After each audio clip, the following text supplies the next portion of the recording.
जैसे कि आज हमारे देश भारत देश की परंपरा है कि गुरु पूर्णिमा के पावन पर्व को शिष्य अपने गुरु धाम पहुंचकर इस पावन पर्व को गुरुओं के चरणों में जाकर मनाते हैं और अपने अपने गुरुओं की पूजा अर्चना वंदना कर उनके चरणों में बैठकर उनसे आशीर्वाद प्राप्त करते हैं।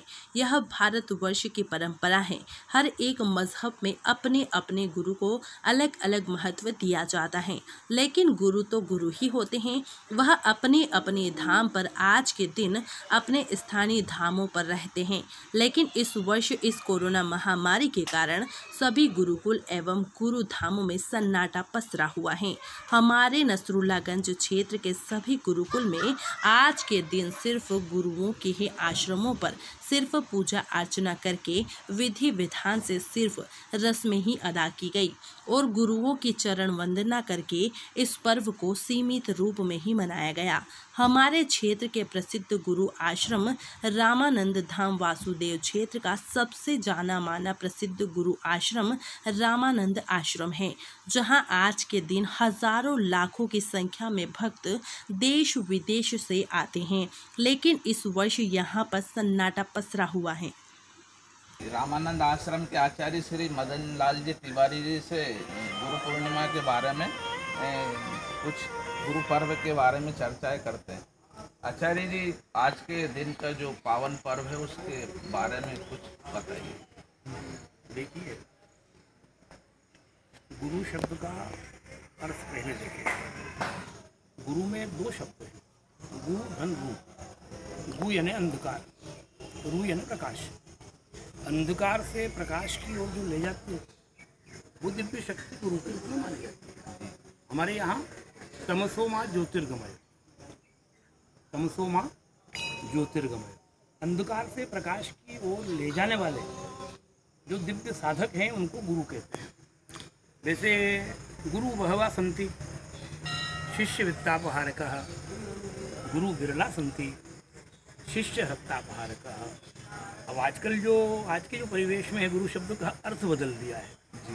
गुरु का अर्थ सबसे बड़ा जो प्रभावशाली व्यक्ति है, चाहे वो आतंक के क्षेत्र में हो, चाहे गुंडागिर्दी में हो, उसको गुरु कहने लगे लोग। क्योंकि वास्तविक गुरु का अर्थ क्या है? शिष्य के हृदय के दुख का हरण करने वाला। शिष्य के हृदय का जो दुख है, अंतःकरण का जो दुख है, आंतरिक जो अशांति है, व्यक्ति अंधेरे में दुखी होता है, कितना ही शक्तिशाली व्यक्ति हो, जब अंधेरे में वो रहेगा तो निश्चित रूप से उसको भय लगेगा, डर लगेगा, और जैसे ही वो उजाले में आएगा, उजाले में आते ही निर्भय हो जाएगा। तो इसी प्रकार गुरु की जो शक्ति है वो अंधेरे से उजाले की ओर निकाल के लाती है। तो अंधेरे से जो उजाले की ओर लाने वाले हैं वो दिव्य गुरु है। हमारे यहाँ गुरु को गुरु ब्रह्मा गुरुर विष्णु गुरुर्देवो महेश्वरः गुरुर साक्षात परब्रह्म तस्मै श्री गुरुवे नमः। गुरु को ब्रह्मा के रूप में माना। ब्रह्मा सृष्टि का जो है निर्माण करते हैं, तो गुरु भी अपने शिष्य के जीवन का निर्माण करते हैं। गुरुर विष्णु, गुरुदेव को विष्णु के रूप में माना, क्योंकि तो गुरुदेव जो हैं विष्णु के रूप में अपने शिष्यों को धन कमाने की कला भी सिखाते हैं। भगवान विष्णु संसार का भरण पोषण करते हैं, इसलिए उनका एक नाम विश्वम्भर है। तो ये गुरुदेव भी विष्णु के रूप में हैं। और गुरुर्देव महेश्वर, ये गुरुदेव जो है भगवान शिव के रूप में है, क्योंकि भगवान शिव साक्षात जो है ना, जिनके सिर के ऊपर ज्ञान गंगा है, ऐसे दिव्य स्वरूप वाले भगवान शिव सभी को दिव्य ज्ञान देने वाले हैं। इसके ऊपर गुरु साक्षात परब्रह्म, वो साक्षात परब्रह्म परमात्मा के रूप में भी गुरु हैं। ऐसे गुरुदेव के चरणों में हम प्रणाम करें। और आज पावन और मंगलमय आषाढ़ शुद्ध पूर्णिमा और रविवार के साथ है, पूर्वाषाढ़ा नक्षत्र हैं, धनु राशि का चंद्रमा है, और गुरु पूर्णिमा का जो पावन पर्व और मंगलमय पर्व है, हमारे वासुदेव आश्रम संत श्री रामानंद जी ब्रह्मचारी जी के आश्रम पे वर्षों से जो मना रहे हैं, उसी परंपरा में आप भी हैं, हम भी हैं, पूरे भक्त। सर, जैसे गुरुजी अभी फिलहाल वर्तमान में जो कोरोना महामारी चल रही है, इसको लेकर इस बार सभी पर्व और सभी तीर्थ स्थल, धार्मिक स्थल, सभी जगह सन्नाटा पसरा हुआ, इसमें आपका क्या कहना? देखिए, इस सत्र में क्या रहा, दिसंबर के अंत के सप्ताह से अभी 15 जुलाई तक ये 6 ग्रह वक्र स्थिति में चल रहा है ज्योतिष शास्त्र के आधार से।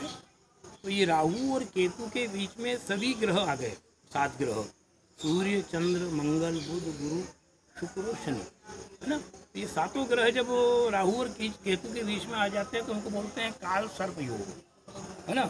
एक तरफ राहु जो है ना काल के रूप में बैठा है और दूसरी तरफ जो है केतु सर्प के रूप में बैठा है। तो राहु और केतु के बीच में जब सब ग्रह आ जाते हैं तो विश्व में महामारी की स्थिति बनती है, आकस्मिक भय होता है, भूकंप होता है, निश्चित रूप से जो है विवाद और विकार की स्थिति बनती है। तो ये जो जनवरी के प्रारंभिक व्यवस्था से चला है 15 जुलाई तक इसका दुष्प्रभाव अधिक रहेगा।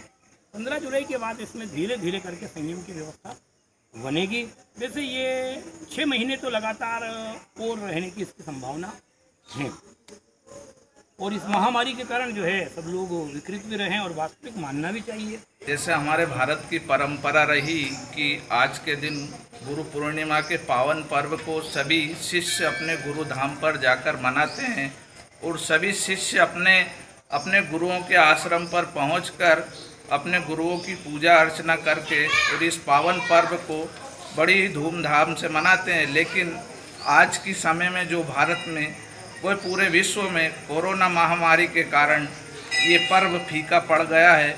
इसी को लेकर आज सभी गुरुकुलों में सन्नाटा पसरा हुआ है। मैं कैमरामैन के साथ रामनिवास यादव, IBN 9।